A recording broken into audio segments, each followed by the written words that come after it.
Kia ora, nau mai haere mai. Hello and welcome. This is Deborah McMahon talking astrology with you. And today we're talking about the astrological forecast for the week starting on 11 July 2022. Let's dive straight in because the week will be here and then gone before we know it.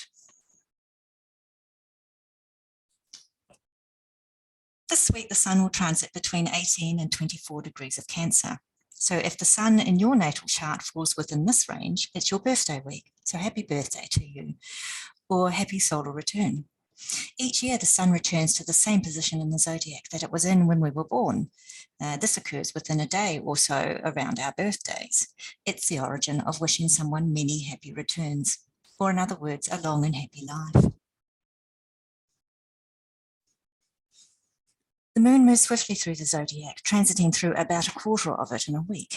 This week, she transits through most of Sagittarius, all of Capricorn and Aquarius, and parts of Pisces. And the full moon occurs on Thursday at 21 degrees and 21 arc minutes of Capricorn. We will talk more of the full moon very soon. These are the key aspects that I've picked out this week. We start the week with just one planet in dignity, and that's Saturn, which is retrograding through Aquarius. In my astrology, I tend not to interpret the retrograde of outer planets as causing an impediment to their functioning. The outer planets just spend so much time in retrograde each year, and I haven't observed that effect. So this is a well-placed planet in its home sign of Aquarius. On Wednesday, Venus makes a trine with the dignified Saturn at 24 degrees of Gemini and in Aquarius.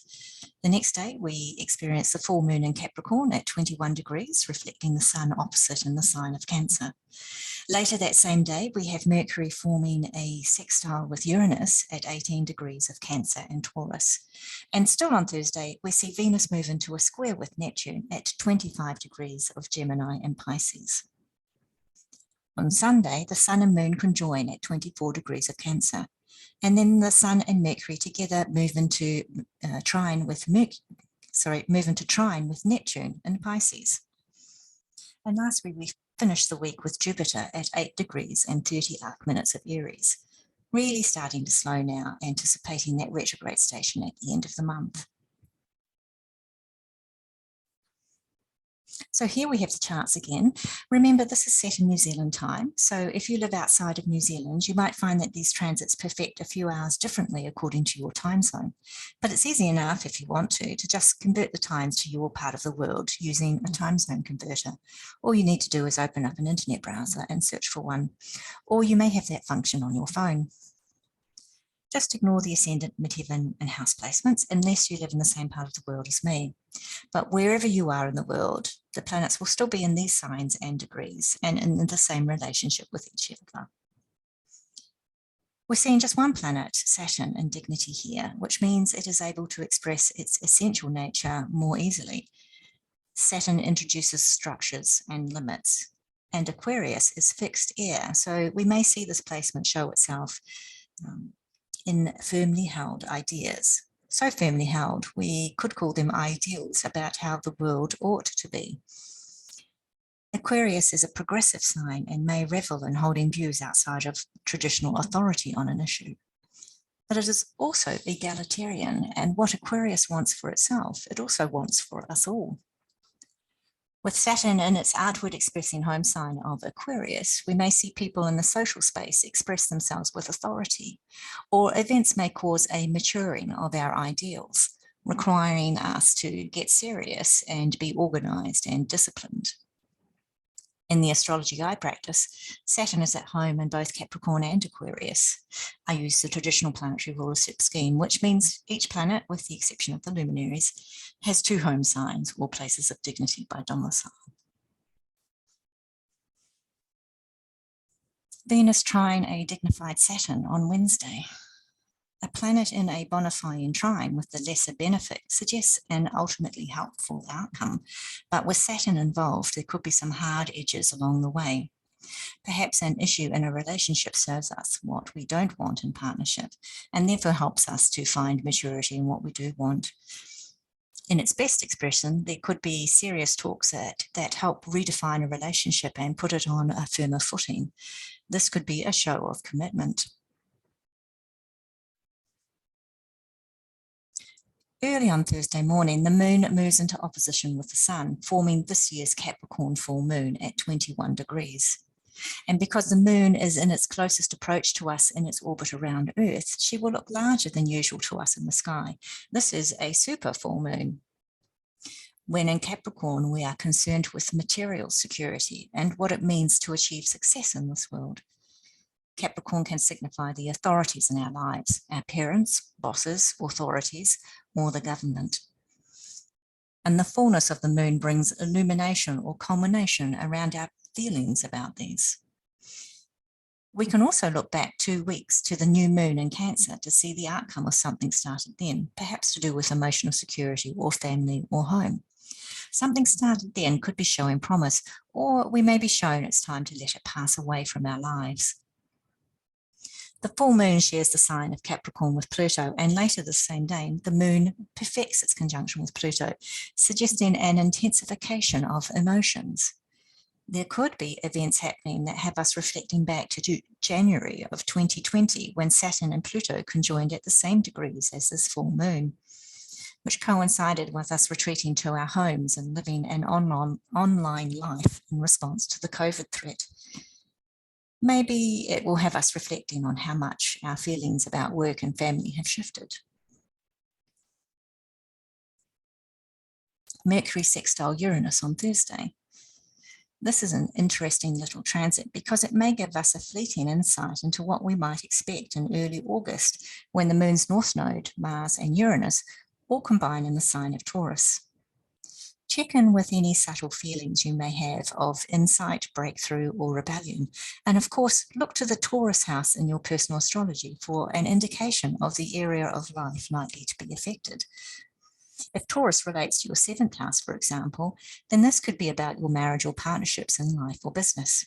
But if Taurus is associated with your 8th house, this could be about your partner's money or shared resources like loans, debts, wills, and trusts. However, Uranus is about the unexpected, so it may be that only after reflection in the latter part of August will we recognise the message Mercury has for us now.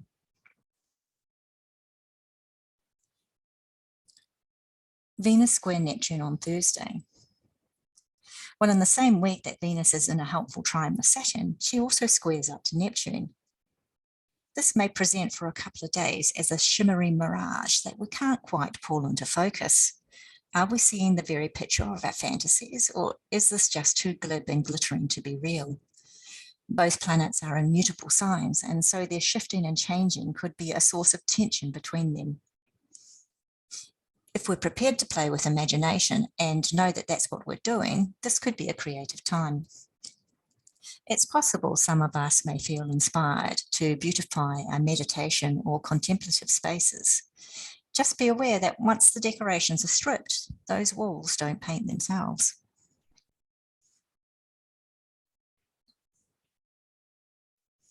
Sun-Mercury conjunction on Sunday. Well, Mercury catches up with the Sun at 24 degrees and 14 arc minutes of Cancer in a condition known as Cazimi. It's a medieval term which translates as in the heart of the Sun. Our communication planet experiences a brief period of elevation for the day of and the days either side of the conjunction, since it has the ear of the king, so to speak.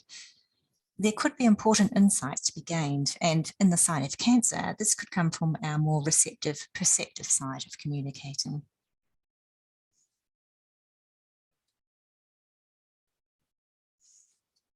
The Sun and Moon together move into trine with Neptune later on Sunday. Well, Neptune tends to blur, confuse, and idealize, but it is also artistic, compassionate, and oriented to the spiritual side of life.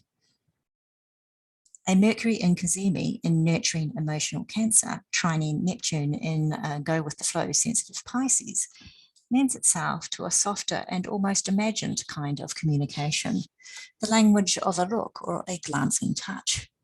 This could be a signal of a couple of days when the veil between worlds thin, if in your family you have a tradition of recognizing the presence of the departed loved ones through symbol or signs. Keep an eye open for rainbows and butterflies and the meaning they might offer you.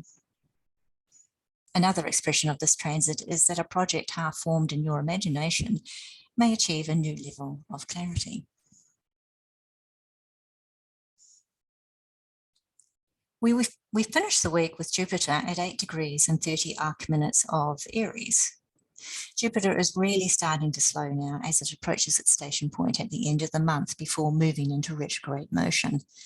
So the Jupiterian theme of expansion and optimism will really start amplifying and pushing through with those Aries qualities of speed, courage, and immediacy.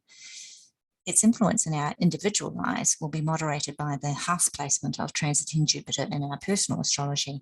So have a look at which house 8 degrees of Aries is in your chart for insight. If it's in your first house, for example, then you could be taking bold action to do with your appearance, body, or how you are perceived by others.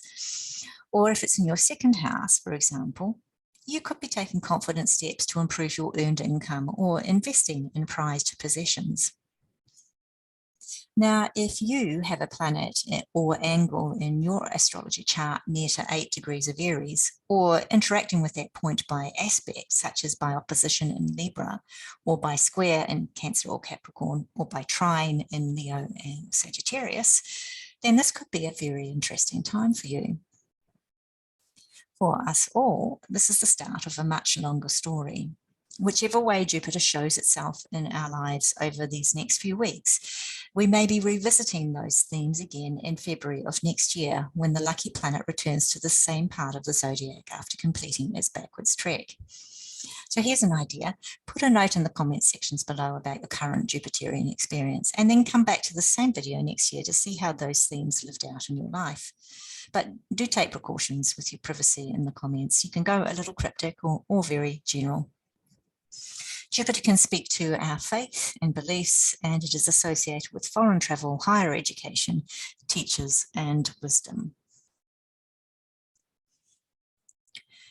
Well, I hope you enjoyed this, and thank you for your time. And if you like this and you want some more, leave me some encouragement. Leave a comment, click that like button, or subscribe to the channel. You know, the subject material of this is the transits of the week. So this video has a very short time to find its audience before the week is gone. And so I would very much appreciate your support if you could offer it to me. Noho oro mai. Stay well. Goodbye until next week.